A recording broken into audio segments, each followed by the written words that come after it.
Ini ada peraturan Direktur Jenderal Pajak yang baru ya, baru terbit di tanggal 16 Maret kemarin. Wah, baru banget ini, belum ada sebulan ini. Itu terkait dengan pajak royalti. Peraturan ini secara umum dia mengatur pemotongan PPh pasal 23 atas pembayaran royalti.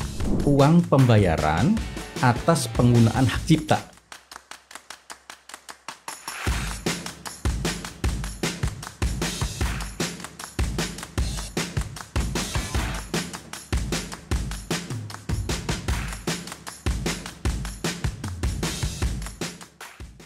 Assalamualaikum warahmatullahi wabarakatuh. Kawan pajak semua, kembali lagi bersama saya, Ida Laila, kawan pajak kini tengah menyaksikan dan mendengarkan podcast Katalog Gue Kanwil DJP Banten, tempat kawan pajak curhat, dialog, dan sharing mengenai informasi-informasi kekinian tentang perpajakan serta isu-isu perpajakan terkini bersama para pakar, para tokoh, dan stakeholders Kanwil DJP Banten.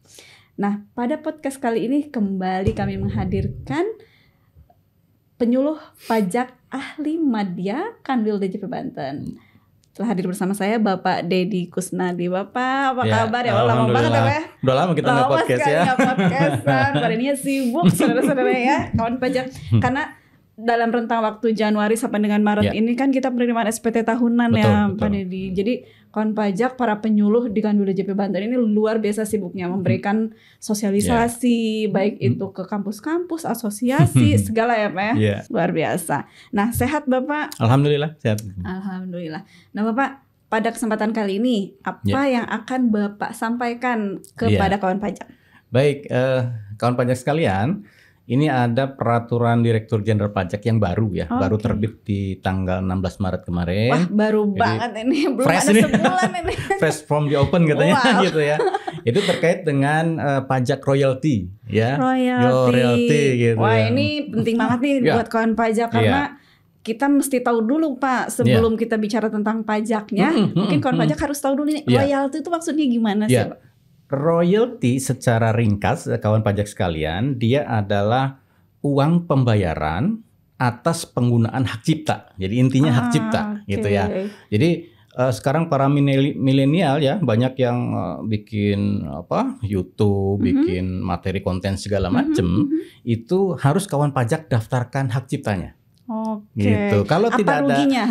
Kalau tidak didaftarkan, itu buatan teman-teman temuannya itu bisa ditiru tanpa mendapatkan kompensasi apapun. Tidak mendapatkan kompensasi. Tapi kalau didaftarkan hak cipta, teman-teman bisa mendapatkan royalti atas penggunaan hak cipta itu. Sedikit aja Pak, royalti ini selain tadi ya membuat konten segala macam, biasanya di apa aja sih royalti ini menyangkut apa aja? Segala bidang. Jadi segala penemuan penemuan baru yang didaftarkan hak ciptanya itu mendapatkan royalti, antara lain ya biasanya nih lagu para pencipta lagu penulis tulisannya gitu kan, kemudian rekayasa industri ini terkait juga dengan materi kita sebelumnya terkait dengan Suprotect deduction untuk Litbang, penelitian dan pengembangan. Ujung-ujungnya adalah hak paten kan. Nah, paten itu termasuk juga mendapatkan royalti juga.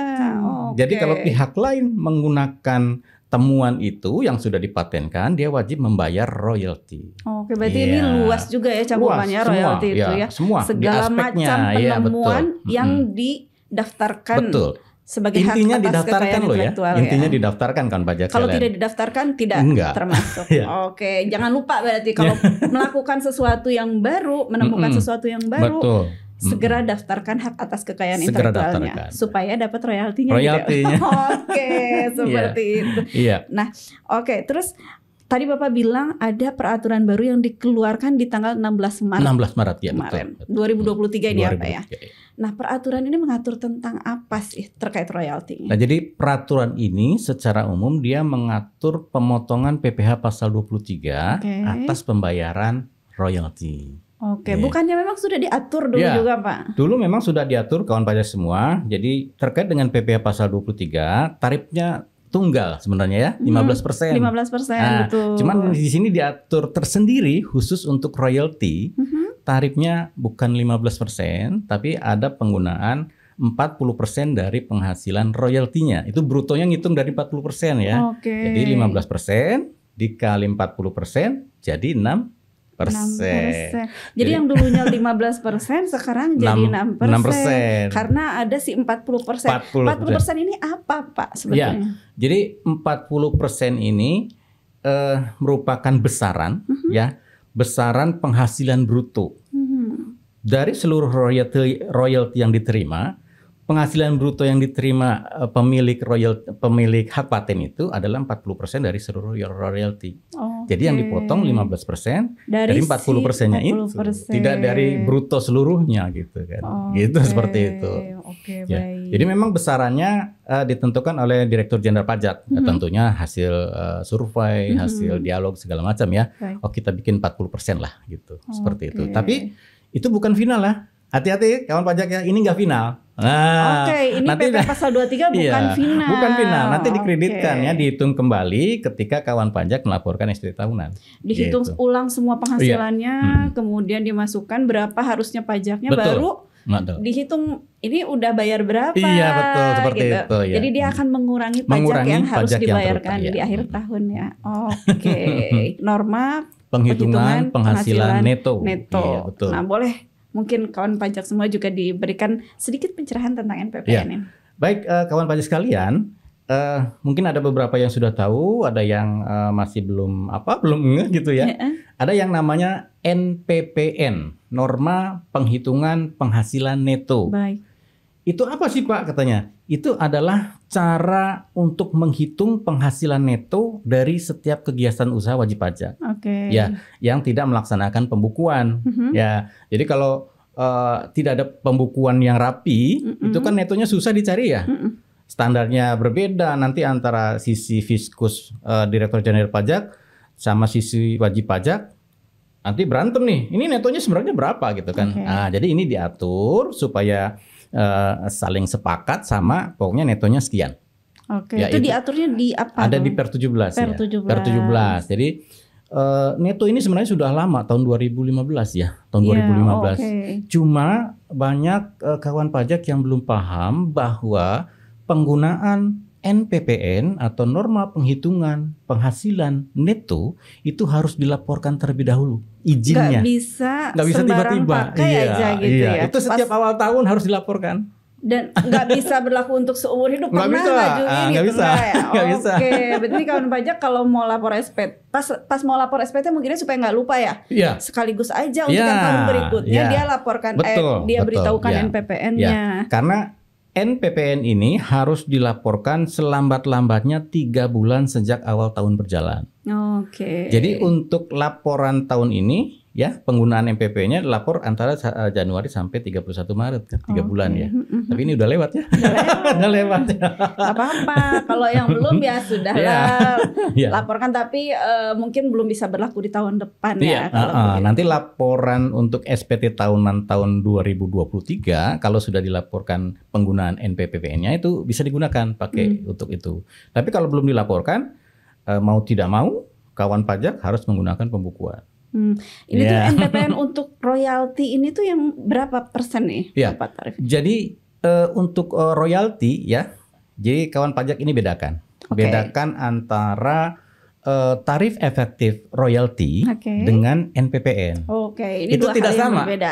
Itu tidak sama ya. Bapak? Jadi pertama kita ambil contoh penulis lah ya, penulis. Penulis itu NPPN-nya normanya itu 50%. Ya, sesuai dengan Per 17. Untuk mencari netonya itu 50% dari 50% bruto gitu ya. 50% penghasilannya itu yang kena pajak ya, yang akan dihitung kembali. Nah, sementara nanti pajak royaltinya PPh 23-nya itu 40% kali 15%. Jadi 6% kan? Di sini 50%, di sini 15% kali 40%. Jadi 6% kan? Kalau dia 50%-nya itu masih di lapis pertama dengan tarif pajak 5%, berarti sebenarnya dia ada kelebihan 1%. Jadi kawan pajak bisa akui kelebihannya gitu ya. Untuk dimintakan kembali ya. Tapi kalau yang 50% berdasarkan NPPN-nya itu masuk lapis kedua, otomatis jadi kurang Pembayar. Jadi kawan pajak ketika dipotong 6%, ininya kena tarif yang 15%, otomatis ada selisihnya kan 9%. Itu harus dibayar mungkin sendiri. Ini yang jadi pertimbangan pemerintah mungkin Iya. ya Pak, sehingga si tarif pajak royalti ini turun jadi 6% Iya, itu betul, karena mungkin dulu ada banyak keresahan Ya, dari betul, para betul. pemilik Hak paten. hak paten, Ya. bahwa ternyata setiap dia punya hak paten dia terima Iya. penghasilan dari situ dipotong 15%. Betul. Itu kan lumayan besar tuh ya Pak, Betul, 15%. betul. Ternyata di akhir tahun dikalkulasi pajaknya nggak sampai tarif 15%. Iya, jadi ini lebih bayarnya banyak ya. Kelebihannya kebanyakan. Dan Nah. tanda kutip ya, kalau lebih bayar nih pasti diperiksa. Dan pemeriksaan itu sangat menyakitkan gitu. Oke, yang pemeriksaan tuh ribet Pak. Kita harus nyediain data. Betul, itu betul. Mungkin nggak semua orang bisa menyimpan data dengan baik ya Pak ya. Betul. Jadi khawatirnya ini ada datanya nggak ada, nantinya malah jadi Iya, bumerang. betul, iya. Akhirnya pemerintah ternyata concern banget dengan ini ya Pak ya, dan dikeluarkanlah Perdirjen nomor per satu ini. Nomor Nomor satu. Tanggal 16 Maret. Iya, Wah, betul. luar Iya, biasa. Oke, itu tadi Bapak sudah menjelaskan kawan pajaknya tentang perbedaan antara si tarif royalti tadi dengan tarif NPPN. Betul. Tapi ada hubungannya nggak sih Pak ini? Iya, Pak. Antara kalau misalnya dia tidak mengajukan si NPPN tadi, akan berpengaruh nggak ke tarif royaltinya tadi? Iya. Jadi kawan pajak sekalian, kalau penerima royalti ini ya ingin menggunakan NPPN untuk menghitung penghasilan netonya, itu kan harus dilaporkan ya. Harus dilaporkan. Itu paling lambat 3 bulan sejak awal tahun berjalan. Ya, 3 bulan ya. Nanti si penerima royalti ini kalau dia sudah melaporkan itu adalah menerima namanya BPS, bukti penerimaan surat, karena itu sudah dilaporkan. Nah, BPS inilah nanti yang diberikan kepada pemotong pajak, kepada pembayar royalti untuk dipotong 6%. Gitu. Tapi ini ada tapinya nih. Kalau misalkan kawan pajak tidak melaporkan penggunaan NPPN atau terlambat dan lain sebagainya gitu ya, itu tarifnya tetap 15%. Nah, gitu. Penting nih kawan pajak. Berarti urutannya NPPN dulu diberitahukan itu maksimal di tanggal 31 Maret setiap tahunnya. Setelah itu baru punya hak untuk menggunakan royalti 6%. 6%, betul. Dan jangan lupa si BPS bukti bahwa kawan pajak itu sudah melaporkan NPPN itu harus diberikan kepada si pemotong pajak. Tuh kawan pajak ya jangan lupa. Nah, tapi ngomong-ngomong Pak, untuk NPPN sendiri kawan pajak tuh harus ngapain, caranya gimana supaya bisa dapat si BPS tadi itu? Jadi kawan pajak sekalian, kalau dulu ya, dulu untuk melaporkan penggunaan NPPN itu kawan pajak harus mengisi formulir gitu kan, datang ke KPP gitu kan, itu kan merepotkan ya. Sekarang udah nggak zaman, udah nggak zaman lah ya, gitu kan. Ini kan udah zamannya milenial gitu, semua serba elektronik ya. Jadi kawan pajak tinggal nanti masuk ke akun pajak masing-masing ya. Nanti di situ pilih menu layanan. Di menu layanan ada yang namanya KSWP.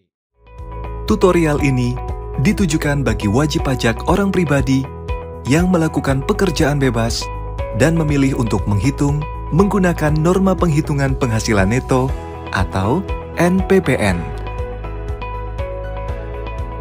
Pemberitahuan NPPN dapat dilakukan secara online melalui laman www.pajak.go.id.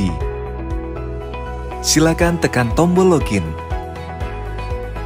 Kemudian, isikan nomor induk kependudukan atau NPWP, password DJP online, kode CAPTCHA atau kode keamanan yang muncul, lalu tekan tombol login.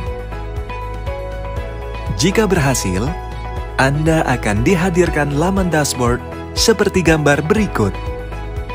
Pada dashboard, silakan pilih menu layanan, kemudian pilih menu KSWP. Maka selanjutnya, Anda akan ditampilkan profil wajib pajak sebagai berikut. Pada kolom profil pemenuhan kewajiban, silakan tekan tombol pilih. scroll pilihan, hingga Anda menemukan pemberitahuan penggunaan NPPN.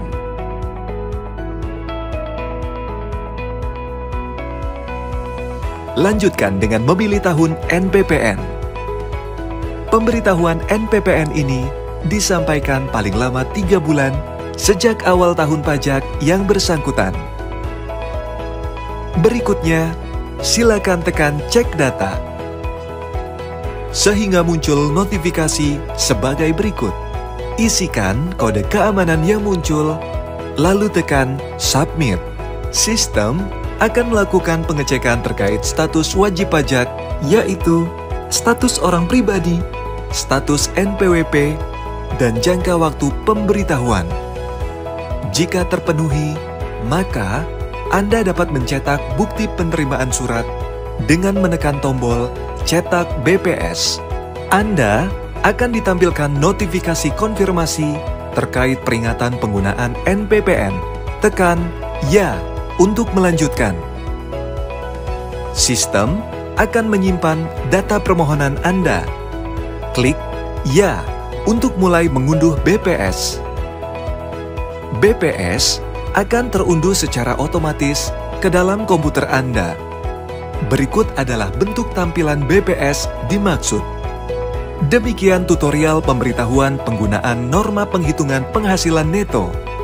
Jika Anda masih memerlukan bantuan, silakan mengunjungi www.pajak.go.id atau menghubungi Kring Pajak 1-500-200, subscribe channel YouTube Ditjen Pajak RI untuk informasi lainnya. Pajak Kuat, Indonesia Maju. Tinggal submit, BPS-nya langsung keluar. Nggak perlu ke kantor pajak. Nggak usah. Nggak perlu telepon sana sini. Buka dari gadget sendiri bisa ya Pak ya. Nggak perlu ke mana-mana. Di situ aja, kapan aja 24 jam bisa diakses ya Pak ya. Tapi jangan lewat tadi tanggal 31 Maret. Kalau sekarang udah lewat, berarti kalau kemarin belum bisa menggunakan tarif yang 6%. Untuk tahun ini belum bisa. Betul. Jadi nanti tahun depan jangan lupa tuh mulai Januari langsung buka gadgetnya di JP Online, akses, minta NPPN-nya. Dan selain itu Bu Ida, selain melalui akun pajak, bisa juga melalui Kring Pajak 1.500-200. Telepon aja. Telepon. Semudah itu, ya. Luar biasa. Telepon aja, mau bikin NPPN, datanya A, I, U, gitu, nomor NPWP sekian atau NIK-nya nomor sekian, nanti dibantu sana oleh teman-teman di Kring Pajak. Kemudian selain itu dengan mana lagi Pak? Selain itu nanti bisa juga pakai live chat. Live chat di JP Online ya, kan ada live chat di kolom kanan di bawah ya, di website kan, live chat bisa. Wah, luar biasa ya Kawan Pajak. Pelayanannya Direktorat Jenderal Pajak ini sudah semakin advance ya Pak ya. Tidak hanya dengan dalam genggaman sendiri, telepon juga boleh, live chat juga boleh, semuanya bisa Kawan Pajak pergunakan. Mana yang lebih nyaman Kawan Pajak gunakan ya, seperti itu ya Pak. Untuk untuk yang generasi kolonial seperti saya gitu. Yang biasa datang ke kantor itu juga boleh, masih bisa diterima gitu. Jadi, wah Pak saya ini udah sepuh, nggak paham teknologi katanya, bisa juga. Nanti dibantu sama teman-teman di KPP. Kawan Pajak banyak sekali kanal Kawan Pajak untuk bisa mendapatkan bantuan dari petugas-petugas pajak, ataupun mau mandiri boleh, mendapatkan bantuan boleh dengan telepon, dengan datang langsung ke kantor pelayanan pajak. Itu bisa di mana aja? Bisa akan dilayani ya Pak ya? Akan dilayani ya. Luar biasa. Nah, sudah bicara tentang dari sisi si penerima royalti. Dari sisi si pemotong sendiri, dia punya kewajiban apa? Pemotong itu, ini hati-hati nih para pemotong nih ya. Jadi perhatikan nanti apakah si penerima royalti punya BPS atau tidak. Dia harus cek dulu dokumennya ya. Harus ada gitu kan, harus ada. Kalau belum ada ya ditelepon dulu lah ya. Bapak punya BPS nggak gitu kan? Kalau sudah punya, yang tugas pertama adalah melakukan pemotongan. Ya, setelah dipotong, nanti uang pemotongannya disetorkan ke kas negara. Ya, kemudian yang berikutnya pemotong harus membuat bukti potong. Nah, itu dan penting banget. Diberikan kepada penerima royalti. Oke, ini jangan sampai lupa nih ya para Iya. pemotong pajak. Jangan sampai si penerima royalti kebingungan ketika mau lapor SPT. Betul. Aduh, bukti potongnya nggak punya, susah kan? Iya. Input datanya nggak Iya. bisa. Karena bukti potong itu bernilai uang. Oke. Ya kan? Ada yang 15%, ada yang 6%. Itu kan uang ya. Iya. Uang yang nanti dikreditkan oleh wajib pajak penerima royalti. Kalau nggak ada bukti potongnya, nanti nggak bisa itu. Iya, itulah tadi kalau kelebihan, buktinya mana gitu Iya, kan betul, ya. betul. Makanya kalau kawan pajak adalah salah satu wajib pajak yang menerima royalti, jangan lupa kepada si pemotong pajak minta bukti potongnya. Minta bukti potong. Setiap kali ada transaksi minta bukti Iya, potongnya. betul, Jangan betul. sampai disetahunkan sampai lupa tuh. Kebanyakan kayak gitu nih. Kadang-kadang kita suka teledor nih apa. Iya, Ntar lah gampang. Iya, Nggak lupa taunya, nanti. lupa. Lewat lagi. Lewat. Ya, 15%-nya maksudnya. Padahal di situ ada haknya kawan Haknya, pajak ya, ya haknya. untuk dikembalikan kalau itu memang berkelebihan. Oke, apalagi Pak yang perlu disampaikan ke kawan pajak terkait royalti? Ya, jadi tadi kan sudah melakukan pemotongan, membuat bukti potong, kemudian menyetorkan hasil pemotongan ke kas negara ya, tugasnya pemotong. Satu lagi ya, melaporkan. Jangan lupa dengan SPT unifikasi pemotongnya dimasukkan di situ ya. Nanti si penerima royalti sebenarnya tidak mendapatkan bukti potong juga tidak apa-apa, tapi kalau sudah dilaporkan oleh si pemotong. Jadi ketika penerima royalti akan melaporkan SPT tahunan, dia tuh langsung diklik, langsung pre-pop, dia bisa narik tuh, set, langsung masuk. Gitu. Ada ada pemberitahuan ada ya, notifikasi, ketika ya, ada notifikasi ketika akan lapor SPT akan menggunakan data yang sudah ada atau tidak gitu kan. Mendingan kita pilih iya gitu. Nah, itu semua data yang sudah dilaporkan dari si pemotong akan masuk ke situ. Akan masuk, betul. Tidak perlu diinput lagi. Oke. Seperti itu ya. Ternyata sudah begitu canggih ya itu. sistem kita. Andaikan memang seluruh pemotong pajak pun sudah melaporkan. Makanya ingatkan juga nih kalau dipotong pajak bilang jangan lupa laporin ya gitu supaya kawan pajak nggak kehilangan bukti-bukti ini nih ketika sudah dilaporkan. Tidak perlu lagi kawan pajak ngetik-ngetik angka tuh kan Pak, nomornya berapa, tanggal berapa dikeluarkan bukti potongnya, namanya siapa, NPP-nya berapa, itu nggak perlu dimasukin lagi. Betul. Tinggal menyedot data ya Pak, ya kayak gitu. Keren nih DJP emang luar biasa. Ada lagi Pak, atau sudah semua disampaikan nih ke kawan pajak? Terkait dengan NPPN ya, norma penghitungan penghasilan neto kan pajak, ini perlu disampaikan karena ada beberapa masyarakat yang salah tafsir gitu kan. Pak, itu angka prosentasenya dari mana ngitungnya Pak gitu kan? Iya, kok beda-beda DJP sih itu gitu. menetapkannya dari mana? Kok satu daerah beda dengan daerah yang lain kan? Misalkan dia di sini, terus besok lagi pindah ke provinsi lain, kok angkanya lain Pak prosentasenya? Betul ya. NPPN itu dikelompokkan berdasarkan klasifikasi lapangan usaha. Nah, jadi kawan pajak jangan salah klasifikasi usahanya ya, antara usaha misalkan jasa bengkel dengan usaha jualan spare part itu beda. Ya beda ya. Jadi mana yang dominan nanti klasifikasinya. Pertama itu. Yang kedua, NPPN itu dikelompokkan berdasarkan provinsi. Ya, kota provinsi, ibu kotanya ya. Kemudian ada ibu kota provinsi lainnya dan daerah lainnya. Jadi ada 3 lapisan ya. Ada ibu kota provinsi, ibu kota provinsi lainnya, dan wilayahnya. Nah, wilayah lainnya itu kalau Kabupaten Kota masuknya ke wilayah lainnya. Jadi itu masuknya kan klaster ibu kota provinsinya ya. Kemudian kawan pajak, selain norma itu di Per 17 juga ada klasifikasi norma, ada sanksi.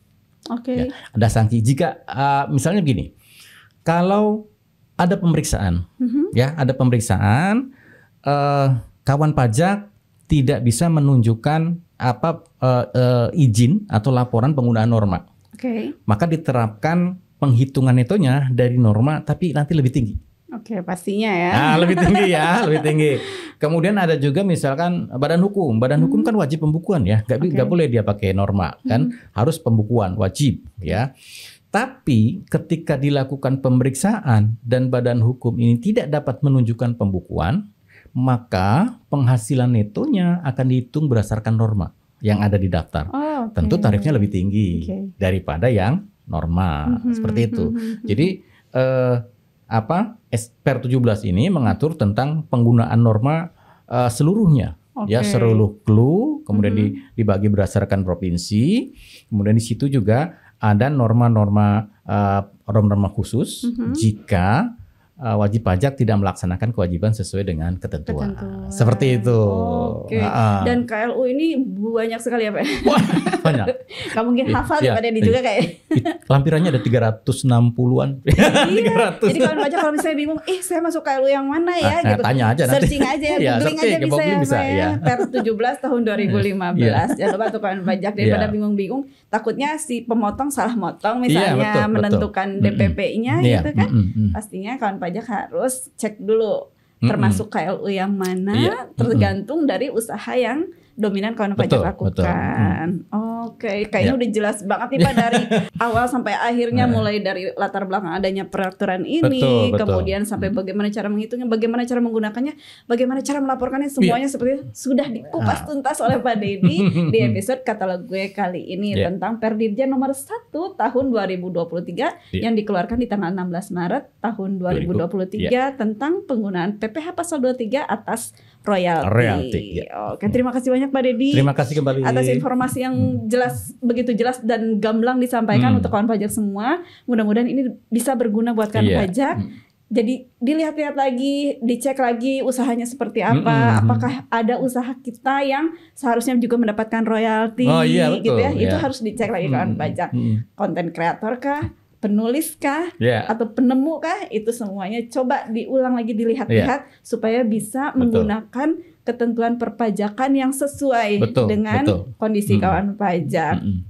Terima kasih juga untuk kawan pajak semua sudah menyimak dan menyaksikan podcast Katalog Gue Kanwil DJP Banten episode royalti kali ini. Dan jangan lupa untuk mengakses semua media sosial kami untuk mendapatkan informasi-informasi perpajakan terbaru dan informasi yang lainnya agar kawan pajak semua lebih paham lagi mengenai pajak. Jadi semuanya mudah, tinggal akses media sosial kami, ada Instagram, Facebook, TikTok, Spotify, YouTube kami, semuanya lengkap di situ. Kawan pajak tinggal memilih, banyak sekali menunya di sana. Sekali lagi terima kasih. Pak Dedi terima kasih juga. Terima kasih. Wassalamualaikum warahmatullahi wabarakatuh. Waalaikumsalam.